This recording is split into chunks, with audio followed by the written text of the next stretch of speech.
Welcome to Adeptus On-Air, the show where we examine how individuals and companies make decisions that drive their business and personal success. Each week, we connect with notable professionals who pull back the curtain on the industries that Adeptus has been on the cutting edge of for the last 30 years, including music, sports, and entertainment, as well as new emerging markets.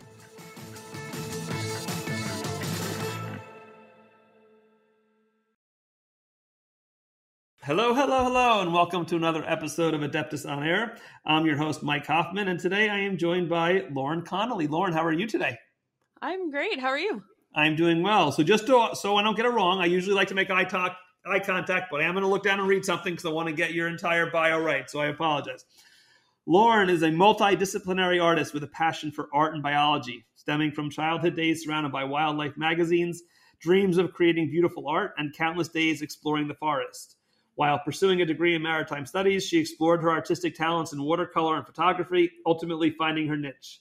Despite initially being nudged towards a career in graphic design, Lauren's heart remains steadfast in her love for the natural world. With a diverse array of certifications, including a certified interpreter guide, naturalist, and scuba instructor, Lauren's journeys led her to work as a diver at an aquarium for over a decade. There, she orchestrated conservation trips, igniting a passion for ocean conservation. Transitioning from the aquarium during the pandemic, Lauren and her husband, John, founded JL Aerial Views, which is a fully FAA-certified and insured drone company serving the greater Cincinnati tri-state area. Pretty good? Yeah. All right, so what we've proven so far is I know how to read, which is excellent. So we're off to a good start. And I didn't even practice that. The one thing is some people pronounce niche one way and niche, so I went with niche. I hope that's okay.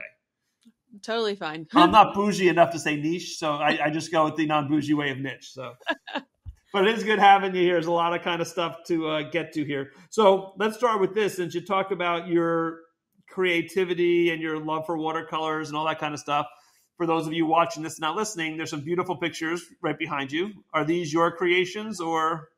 Yes, they are all my creations. All the watercolors are mine, and then the wildlife photography too. Nice. Now, is that dog yours or just a random dog?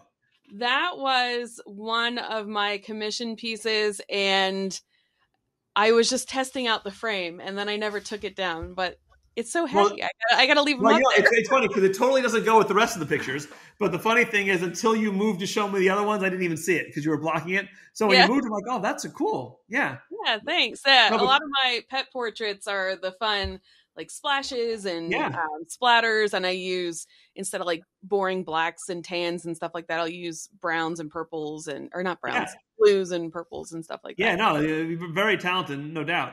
So obviously you're doing this because of your love for it, and now I know we'll talk about what you and your husband do now, with the drones and so forth, but is the artistic side of you part of your professional career, would you call it, or is it more of just a passion at this point?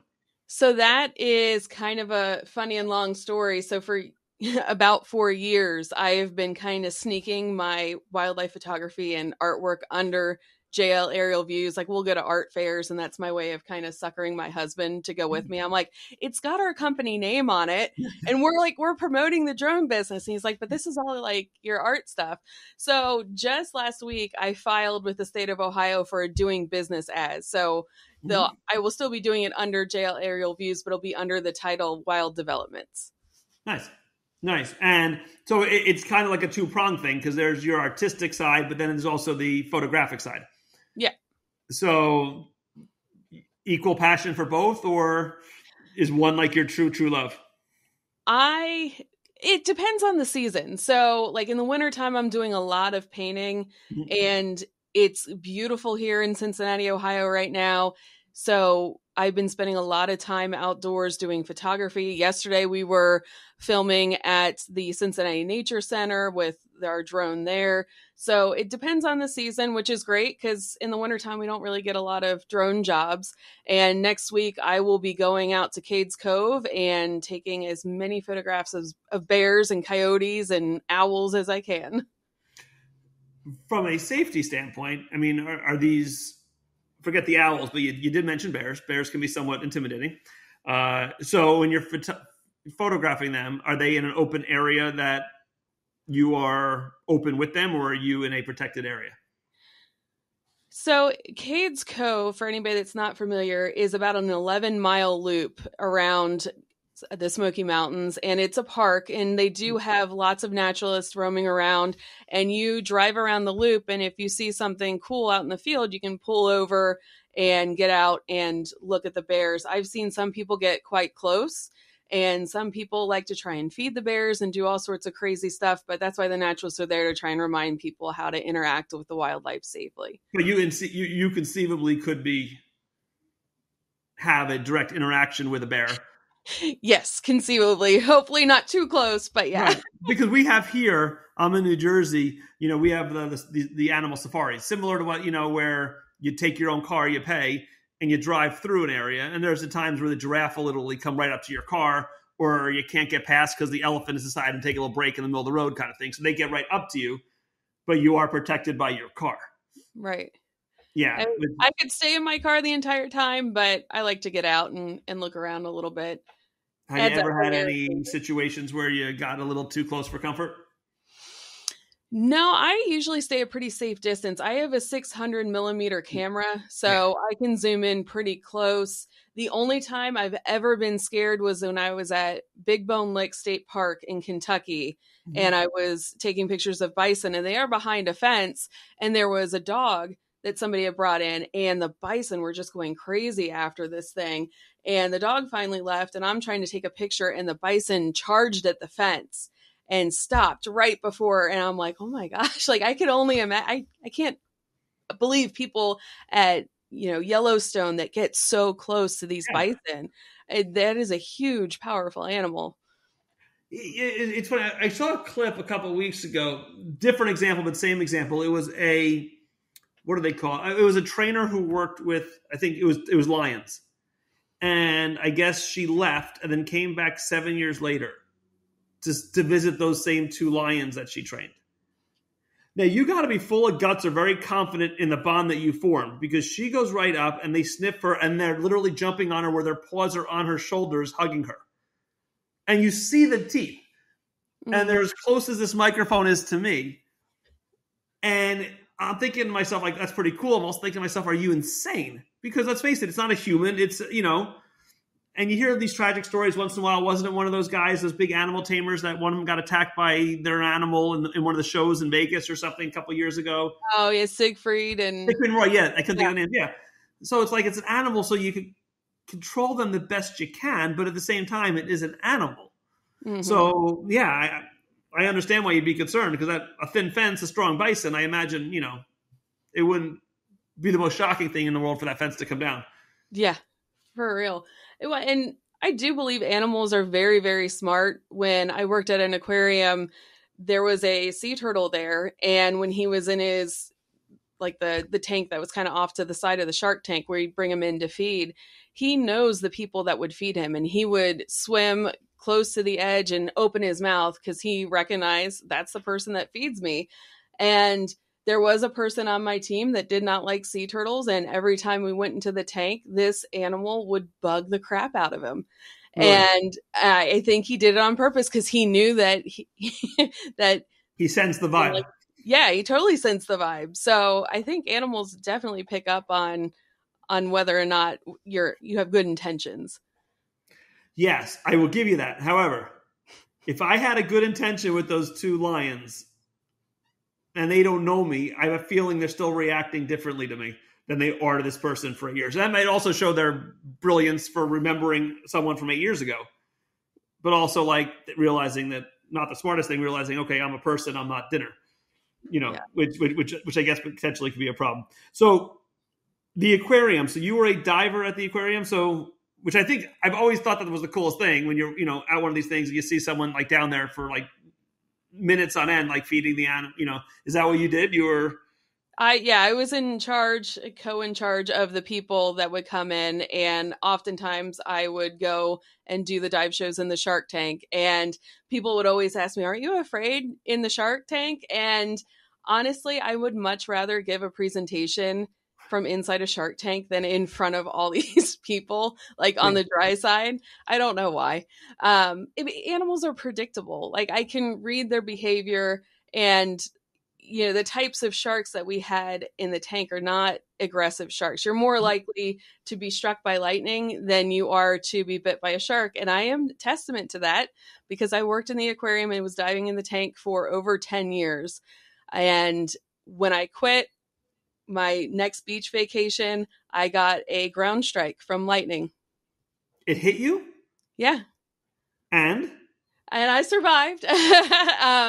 So there was a storm coming and we brought my nephew and my dog into the house, and my husband was out cleaning up the beach equipment and stuff. So I went out to go get him, and all of a sudden we see a bright flash, and I was already looking down because I was kind of walking up a little bank, and I see a spark come out of my foot, and it felt like a giant rubber band snapped the bottom of my foot.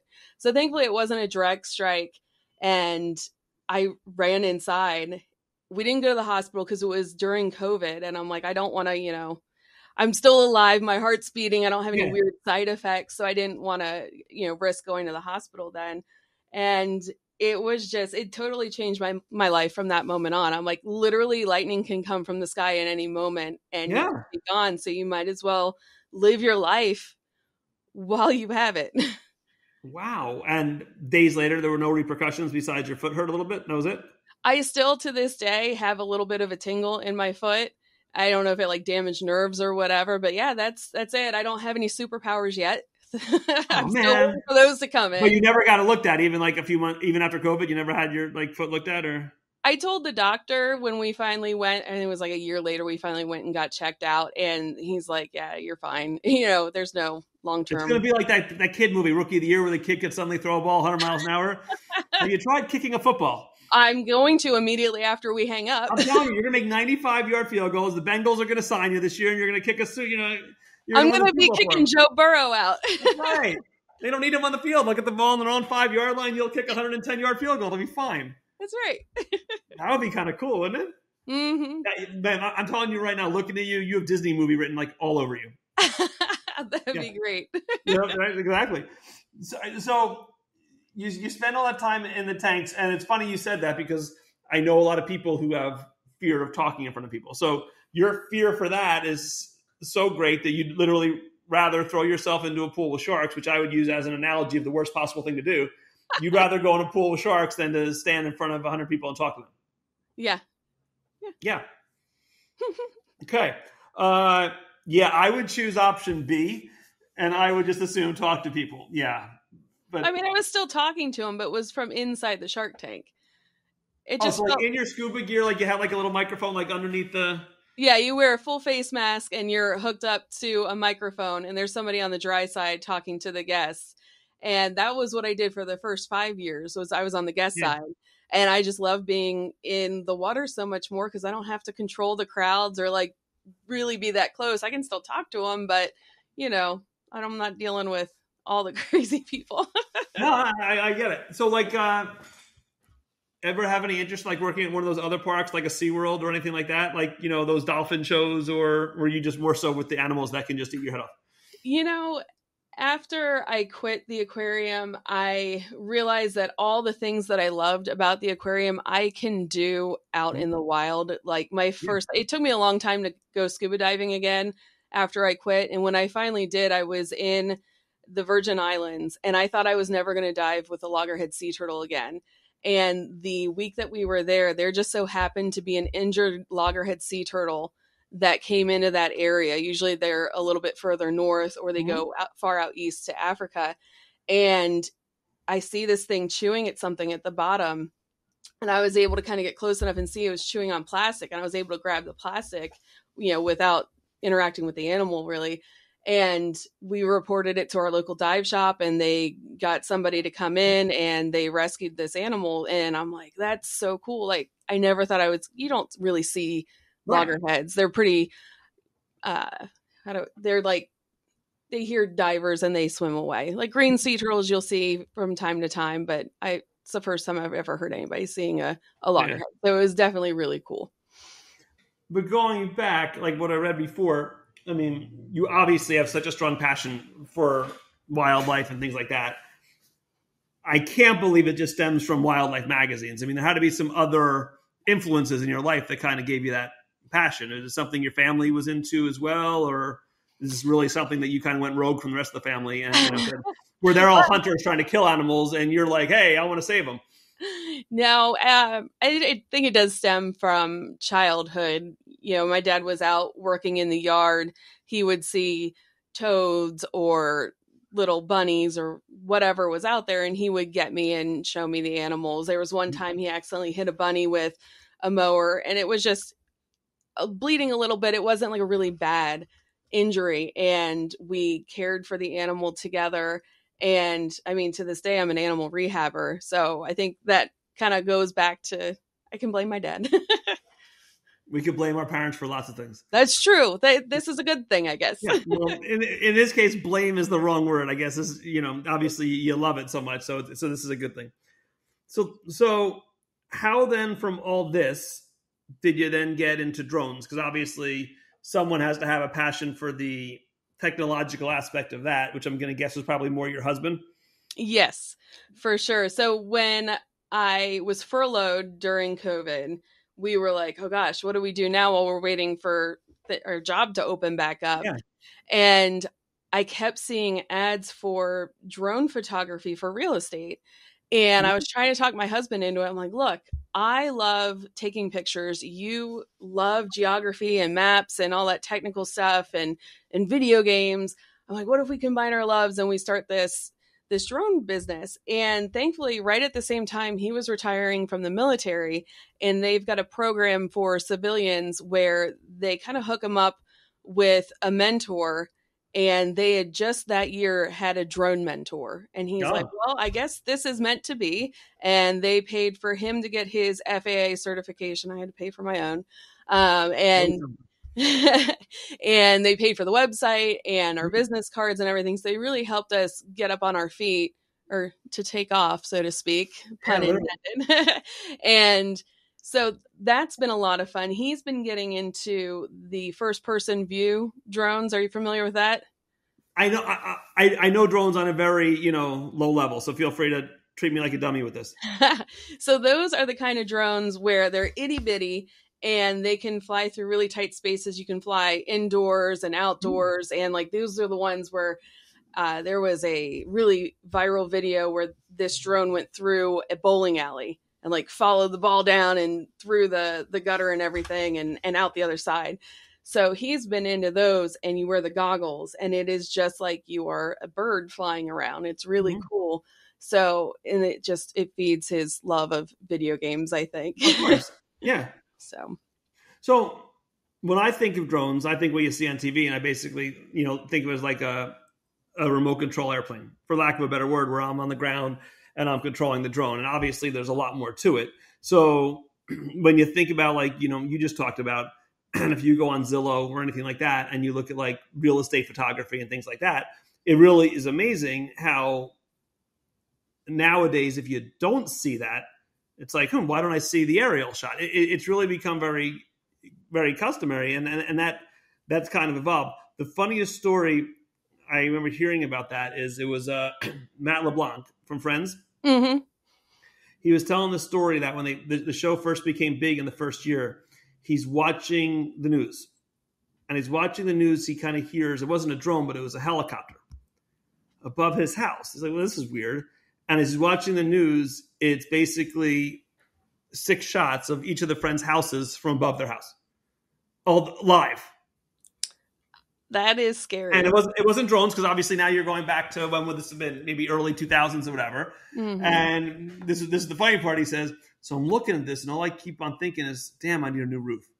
And sure enough, he climbed up there and he ended up getting his roof fixed. But, that technology that exists right now, it's really amazing. So how have you turned it into like an actual money-making business?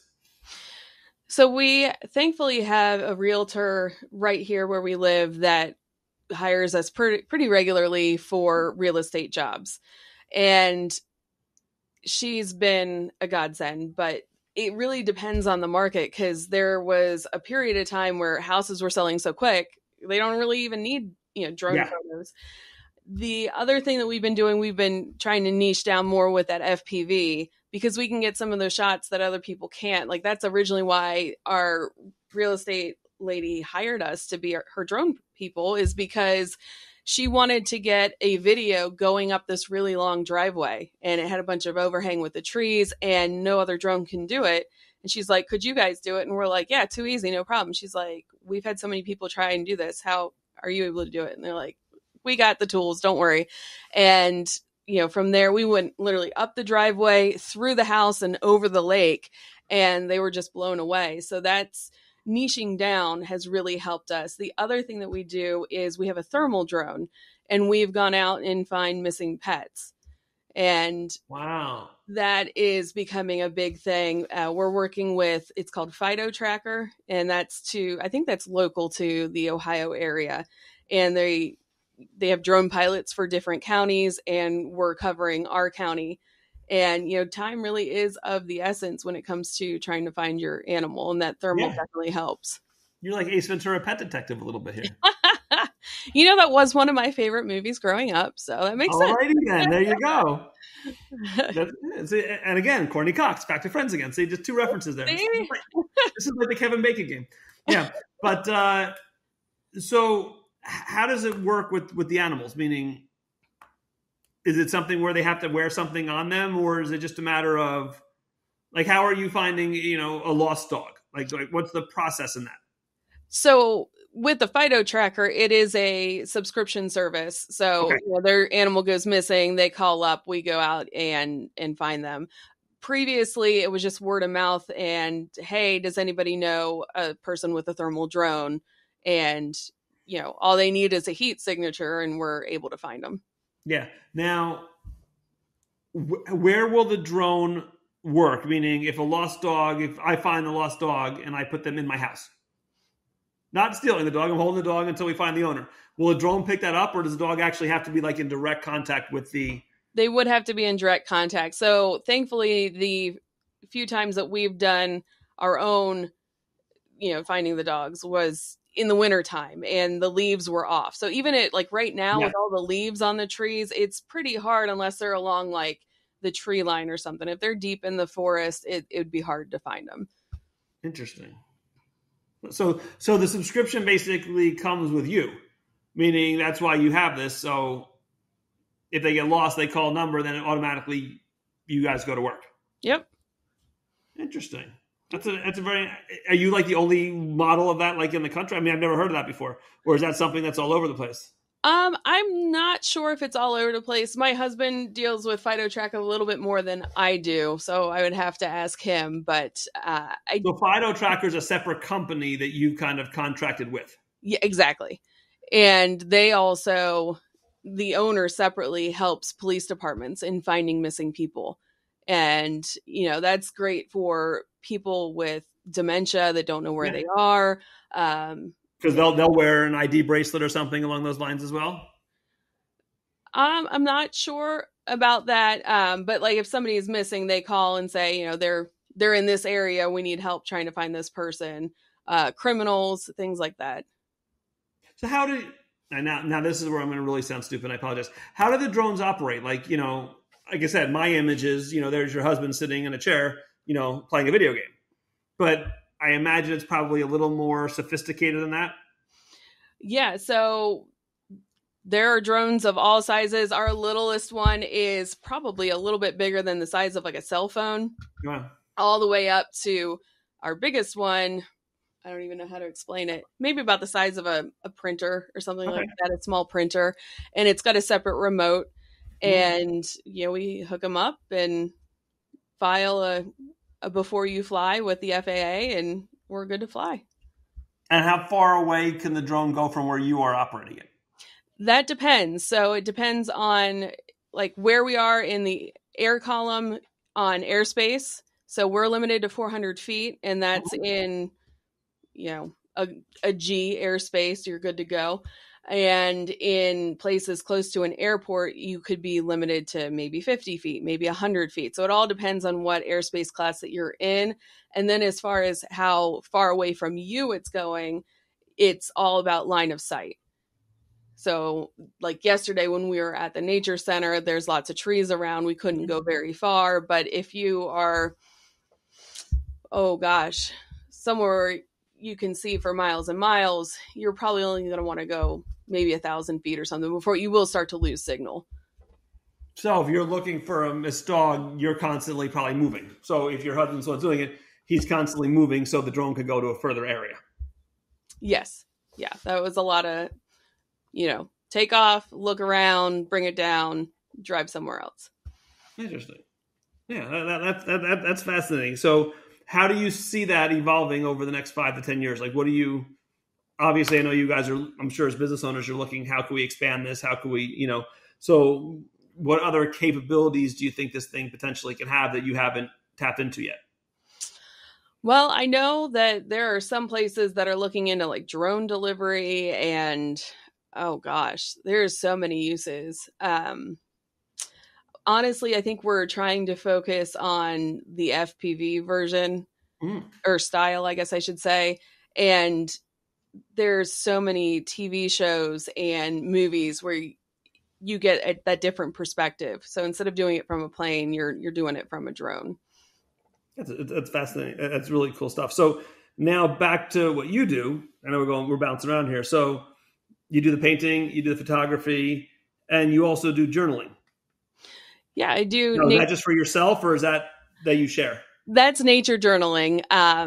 So it's a little bit different. So this is taking a journal out into nature, and you can certainly write like, today I'm feeling X, Y, and Z, but it's more about, looking at a leaf and drawing that leaf and looking at it in a whole new way and coming up with your own questions. You don't have to know all the answers about what even the species is, but documenting, is it come to a point at the end? How are the veins moving in the leaf? And looking at it from all sides. And it really helps to kind of shut up the monkey brain and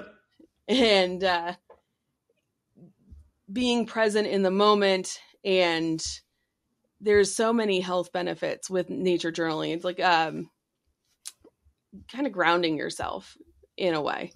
So I teach that with our local learning garden, and I'm working with a local park and teaching classes there.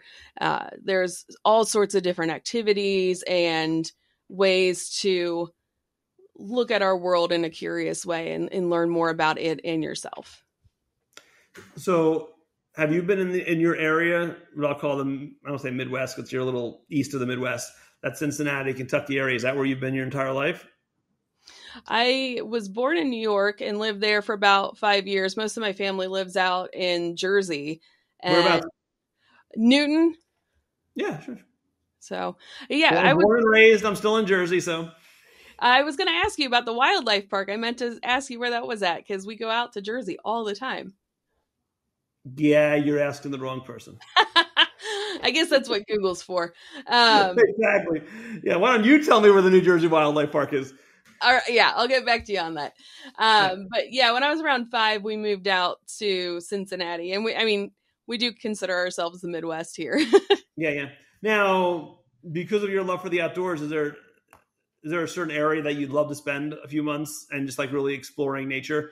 Like you have like your bucket list of places that you'd love to really like dive into? Oh gosh, I want to travel the world. But I do love going to Cades Cove. I love exploring around there. Anywhere in Florida.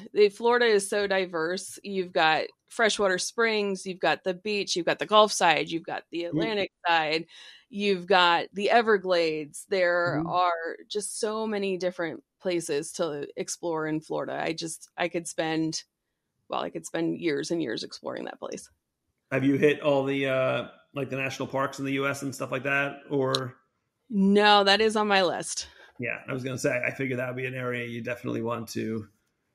So how do you see, so we talked about the drone side, about how that might take off over the years. In a perfect world, what would you like to see happen with your photography? Do you think you'll ever put together like a compilation, in a book of either that or your journals or your photography or your drawings, or do you think you're just going to keep doing it the way you're doing it now? I definitely, the main goal is to someday be on National Geographic. That'd be like, okay. I have, got that cherry on the top of my career cake. I made it in National Geographic. I do have a podcast called Wild Developments. So I interview people about wildlife art and adventures they have out in the field to try and inspire other people to go outside and explore. Because, once you fall in love with it, you're going to want to protect it. So that's my main mission there. I'd love to do some public speaking. I know. It makes me nervous, but what am I missing here? I know. Well, it kind of goes back to I think I need to get a large audience to get my message across. And it's something that really makes me nervous. And I think I have to do it. Now, would you put yourself underwater to make it more comfortable for you? Or would you just actually, Yeah, maybe I'll stand in like a bucket of water or something. This is what I will do for you to make you more comfortable. You let me know your first public speaking. I'll come out. I'll put on a shark costume. And I can just stand next to you just so you kind of feel more at home. That would be perfect. Yeah, it's one of those things, not a whole lot makes me nervous anymore, but getting in front of a big group of people, that's something that like I feel the butterflies in my stomach and everything. So I'm like, okay, that's how I know I need to get outside my comfort zone and do it. And again, since getting hit by lightning, I gotta live my life and do as much as I can. Well, listen, sometimes you need a wake-up call. Not that you needed one, because you were obviously very passionate about your passions, but that just probably even elevated it up a few notches. So, which is an amazing story. I mean, I've never actually talked to someone who's actually been struck by lightning. Wow, amazing. So how could people find you? You mentioned your podcast. I know you have a website. So kind of how could people, follow what you're doing?